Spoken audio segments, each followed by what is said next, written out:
तो क्या हाल चाल भाई लोगों, उम्मीद करता हूँ आप सब लोग अच्छे होंगे, खुश होंगे। दोस्तों आप लोगों को सबसे पहले तो खुशखबरी दे दूं कि भाई साहब पाकिस्तान को हराने के बाद बांग्लादेश के फैंस जो हैं स्पेसशिप में बैठ के भाई साहब मंगल ग्रह और चांद की यात्रा के लिए निकल गए थे। भाई साहब उन लोगों को अश्विन अन्ना हमारे गुद्दी से पकड़ के अकेले जमीन पे लेके आए और बोलेंगे ऐसे कैसे बेंचटोक तुम घूमने सैर सपाटे पे निकल गए, अभी हम जिंदा हैं, पोरकियों को हरा दिया तो भैंस क्या, अभी हमसे मैच है, अभी हमसे तो भिड़ो तब सैर सपाटे पे निकलना। मतलब कि यार अगर बोला जाए भाई साहब मैच का अगर कोई हीरो था, मतलब कि जीत तो निश्चित थी। मतलब ये तो हम लोगों को पता था कि इंडिया बहुत बुरी तरीके से मतलब घोड़ा भी बनाएगा मोर भी बनाएगा इन बांग्लादेशियों का। लेकिन भाई साहब जो इस जीत का जो हीरो रहा है, पूरे मैच का जो हीरो रहा है भाई साहब, वो रहा है अपना अश्विन अन्ना।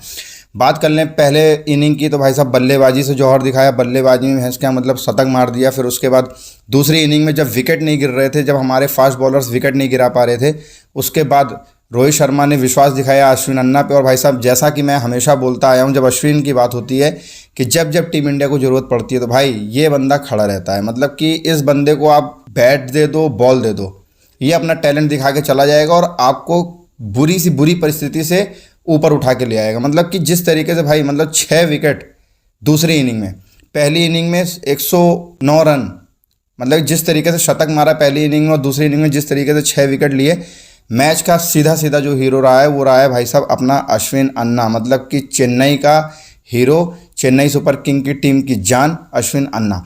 मतलब हम लोग यार बहुत ज़्यादा इग्नोर करते हैं अश्विन को वनडे में और T20 में, लेकिन भाई साहब अगर हम लोग मौका देते, हमारी टीम इंडिया की मैनेजमेंट, टीम इंडिया के सेलेक्टर्स अगर अश्विन को मौका देते तो भाई मैं लिख के दे रहा हूँ कि हमारी टीम इंडिया में अगर बॉलर्स की बात होती तो सबसे पहले अश्विन की बात होती। लेकिन बहुत ज़्यादा मौके नहीं दिए। जब धोनी कप्तान थे तो अश्विन को खूब मौके मिले, लेकिन उसके बाद जब से धोनी की कप्तानी गई, धोनी रिटायर हुए, उसके बाद से अश्विन को इस तरीके से इग्नोर कर दिया गया, इस तरीके से मतलब हटा दिया गया टीम से, जैसे कि चाय में से मक्खी निकाल के फेंक दियो।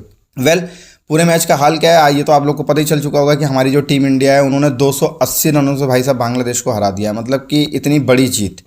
और बात कर लें अगर कि हिस्ट्री की, तो भाई साहब ये टीम इंडिया की 179th टेस्ट विक्ट्री है। मतलब कि टेस्ट फॉर्मेट में अगर बात करी जाए तो टीम इंडिया को 179th विक्ट्री मिली है और 178 लॉसेस मिले हैं। मतलब कि अब हार से ज़्यादा जीत टीम इंडिया को मिल चुकी है टेस्ट फॉर्मेट में।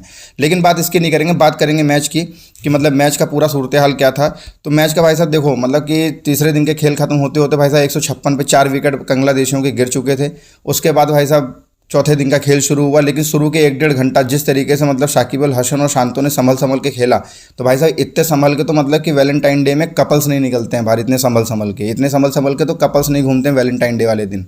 जिस तरीके से मतलब शाकिब अल हसन और शांतो ने इतनी संभल के खेलना शुरू किया, और जब 1.5-2 घंटे तक, शुरुआत के 1.5-2 घंटे तक जब विकेट नहीं गिरा बांग्लादेश को, तो भाई हमको लगा कहीं ये नागिन डांस के इरादे से तो नहीं आए भैंस की आंख मैदान में करने के लिए। लेकिन फिर भाई साहब गिरधारी भैया ने अश्विन को बॉल थमाई, कहा कि भैंस क्या हमसे तो कुछ हो नहीं रहा, फास्ट बॉलरों से कुछ हो ही नहीं रहा, तू ही एक हमारा सहारा है, तू ही सब कुछ कर सकता है, नैया लगा दे, हमारी जो नैया डूब रही है उसको किनारे लगा दे।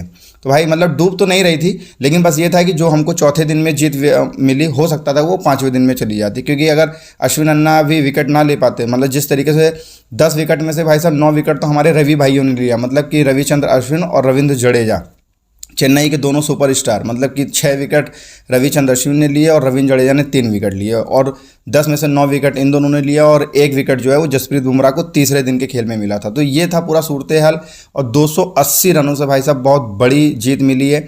और कहीं ना कहीं हमने बबरों को और सफ़ेद लिपस्टिक और पोर्किस्तान मतलब भिखारिस्तान वालों को भी ये बता दिया है कि भाई इस तरीके से टेस्ट मैच खेला जाता है और इस तरीके से मतलब कि बांग्लादेशियों को हराया जाता है। जिस तरीके से भैंस क्या तुम लोगों ने अपना मोर बनवा लिया अपने ही घर में आके, बांग्लादेशियों द्वारा मोर बनवाने की कोई ज़रूरत नहीं थी। अगर आप लोग थोड़ा सोच समझ के खेलते, संभल के खेलते, तो भाई साहब क्लीन स्वीप ना होता, कम से कम तुम ड्रॉ तो करा ही लेते सीरीज़।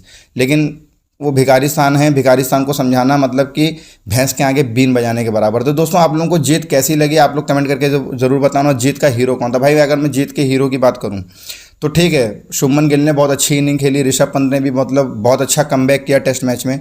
लेकिन भाई साहब अगर बात करी जाए जीत के हीरो की, तो भाई मेरे नज़रों में अगर जीत का कोई हीरो है तो वो है रविचंद्र अश्विन। मतलब कि यार अश्विन ने पहली इनिंग में शतक मारा जब टीम इंडिया के 144 रन पे 6 विकेट गिर चुके थे, और फिर उसके बाद दूसरी इनिंग में जब विकेट नहीं गिर रहे थे बांग्लादेशियों के, तो भाई साहब हमारे रविचंद्र अश्विन ने 6 विकेट लेके बहुत ईजिली तरीके से चौथे दिन हमको जीत हासिल करवा दी। दोस्तों क्या कहना है आप लोगों का रविचंद्र अश्विन का? क्या हमको अभी भी रविचंद्र अश्विन को वनडे फॉर्मेट में मतलब मौका देना चाहिए नहीं देना चाहिए, आप लोग कमेंट करके ज़रूर बताना। तब तक के लिए वीडियो को यहीं पे समाप्त करते हैं। जय हिंद, जय भारत।